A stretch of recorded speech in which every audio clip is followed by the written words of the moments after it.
یہ جتنی بھی عبادات ہم آپ لوگ کر رہے ہیں،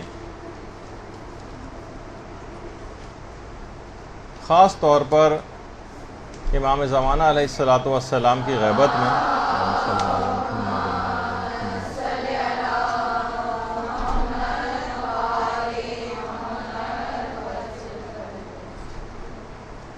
اس کی جتنی اہمیت آج کل کے دور میں ہے اور جتنا زیادہ ثواب اور فضیلت آج کل کے دور میں ہے، اس کے متعلق آیت اللہ بہجت یہ فرماتے تھے کہ زمانہ غیبت میں عبادت کرنے کا جو ثواب اور فضیلت ہے وہ امام زمانہ کے ظہور میں عبادت سے بھی زیادہ ہے۔ یعنی جب خود امام موجود ہوتا ہے اس سے بہت سی چیزوں میں بڑی ڈھارس رہتی ہے، بہت ساری باتیں ایسی ہوتی ہیں کہ مومن کے دل کو ایک تقویت رہتی ہے، لیکن جب کوئی بھی شخص اپنے امام سے دور ہوتا ہے، یعنی فزیکلی امام اس کے سامنے موجود نہ ہو، ان سے رابطہ کرنا اس کے لیے ممکن نہ ہو، تو پھر بہت ساری چیزوں میں اور خاص طور پر عبادت کرنے میں اس کے اعمال میں بہت سی کمی واقع ہونے لگتی۔ تو بڑی اہمیت والی بات ہے کہ آج کل کے دور میں اگر آپ اپنی عبادات کو اور اپنے شرعی وظائف کو آپ پورا کرتی رہیں گی تو بہت شرف اور فضیلت کی بات ہے، اور اس سے بھی زیادہ ہے کہ جو زمانے عصر ظہور میں آپ کریں گی۔ اور دیکھیے، ہمیں یہ چاہیے کہ اپنے معمولات زندگی میں سے جتنی بھی مصروفیات کیوں نہ ہوں، 10 منٹ کا تو ٹائم آدمی نکال ہی سکتا ہے، اور نمازوں کو تاخیر میں نہ ڈالے اور اپنے کاموں کو روک دے، اور 10-15 منٹ کا ٹائم اول اوقات میں یا اوقات فضیلت میں ضرور نکالے نمازوں کے لیے۔ اپنے کسی بھی دنیاوی کاموں کے سلسلے میں نمازوں کو تاخیر میں نہ ڈالے۔ اسی لحاظ سے دیکھیے، صرف پچھلی مرتبہ سعودی عربی کی مثال آئی تھی کہ وہاں پر دکانیں اس لحاظ سے بند ہو جاتی ہیں، بہت سے عرب ممالک میں بھی بند ہو جاتی ہیں۔ خود ایران میں اکثر دکاندار جو اس بات کے اول وقت میں نمازوں کو پڑھنے کے شیدائی شوقین ہوتے ہیں، وہ بھی اپنی دکانوں پر اس طرح سے کہ نماز کا وقفہ جو ہے وہ دیا جاتا ہے، اور اس طرح کے کچھ بینرز لگا دیے جاتے ہیں اور لوگوں کو نماز کی طرف راغب کرنے کے لیے۔ اچھا، لیکن ہمارے ہاں دیکھیے کیا ہوتا ہے،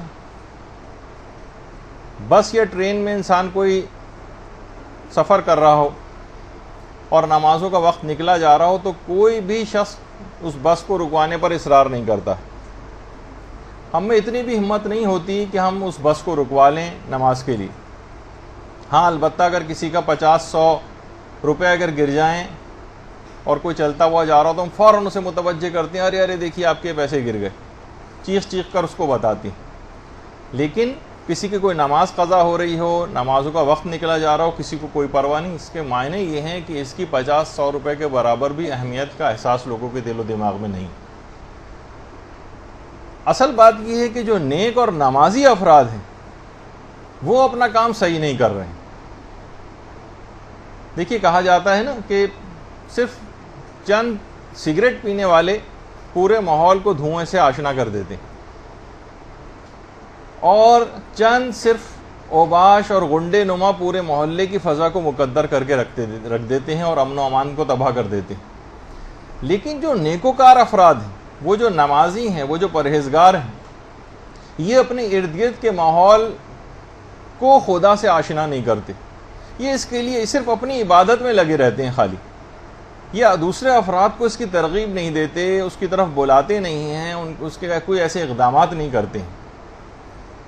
اور اقدامات میں سے دیکھیے، ایک تو یہ جیسے پچھلی مرتبہ بات آئی تھی کہ ہر وقت اگر انسان باوضو رہے، ہر وقت، تو اس کے اندر خود ایک نورانیت ہے جو دیگر افراد تک بھی روحانیت پہنچتی ہے۔ یعنی اگر آپ کے گھر میں کوئی ایک شخص ہر وقت باوضو رہتا ہے تو اپنی اس نورانیت کو دوسرے افراد میں بھی منتقل کرتا ہے۔ تو بہت سی احادیث میں بھی یہ بات آئی ہے کہ جس طرح تم زندگی گزارو گے اسی طرح تم کو موت آئے گی، جس طرح بھی تم زندگی گزارو گے اسی طرح تم کو موت آئے گی۔ دیکھیے ہمارا المیہ کیا ہے آج کل کے دور میں.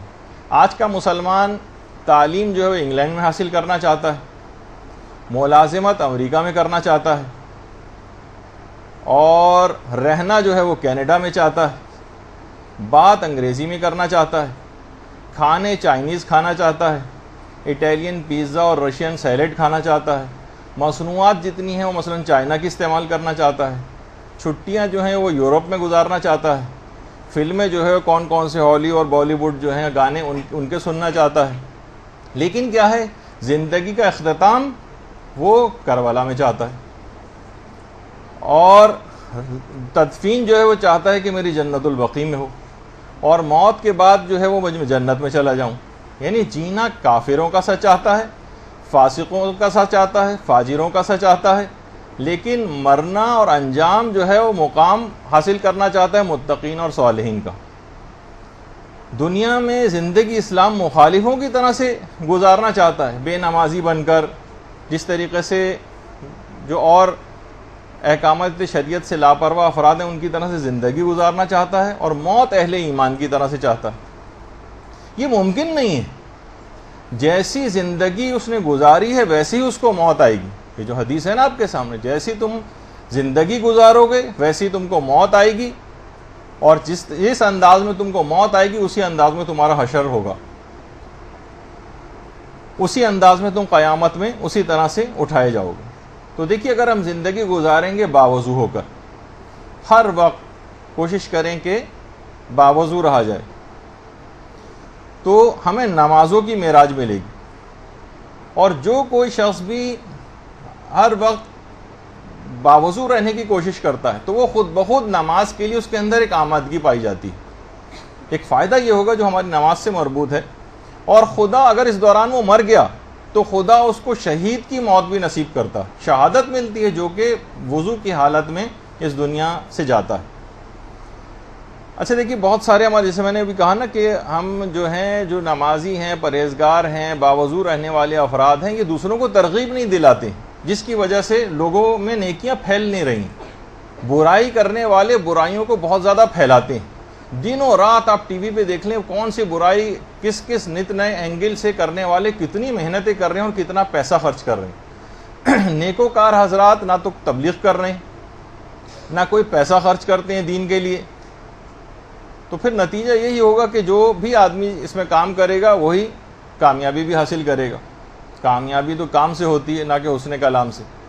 تو بہرحال ایک بزرگ تھے, وہ لوگوں کو دیکھیں کس طرح سے مشق کرواتے تھے اس کی.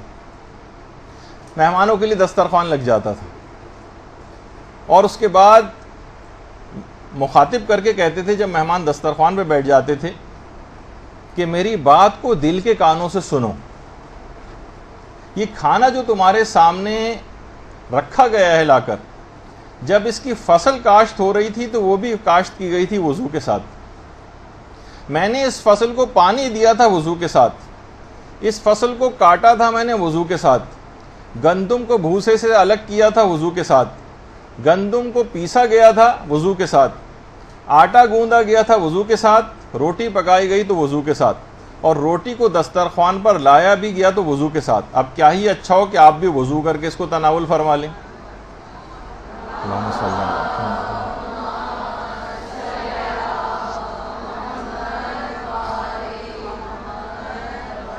تو دیکھیے اس طرح سے انہیں مختلف حکایتوں کے اندر ملتا ہے کہ نیکوکار افراد کس کس طرح سے اس سلسلے میں کام کرتے تھے, اقدام کرتے تھے, لوگوں کو رغبت دلاتے تھے.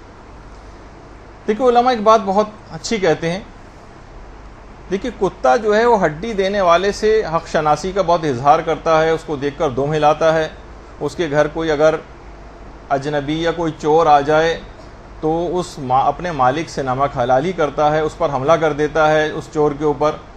لیکن افسوس ہے اس انسان پر, اس مومن پر, کہ خدا کی دی گئی نعمتوں کو اتنی زیادہ پانے کے باوجود اس کے سامنے سجدہ کرنے سے پہلو تہی کرتا ہے, ٹال مٹول سے کام لیتا ہے, اپنی نمازوں کو آخر اوقات میں ٹالتا جاتا ہے. کیا اس کے اندر جو وفاداری اور قدر شناسی ہے کسی کتے سے بھی کم ہے؟ یعنی کم سے کم اگر نمک حلالی سیکھنی ہے تو اس نجس العین جانور ہی سے انسان سیکھ لے، کتے سے. برحمتك يا أرحم الراحمين وصلى الله على محمد وآله الطاهرين.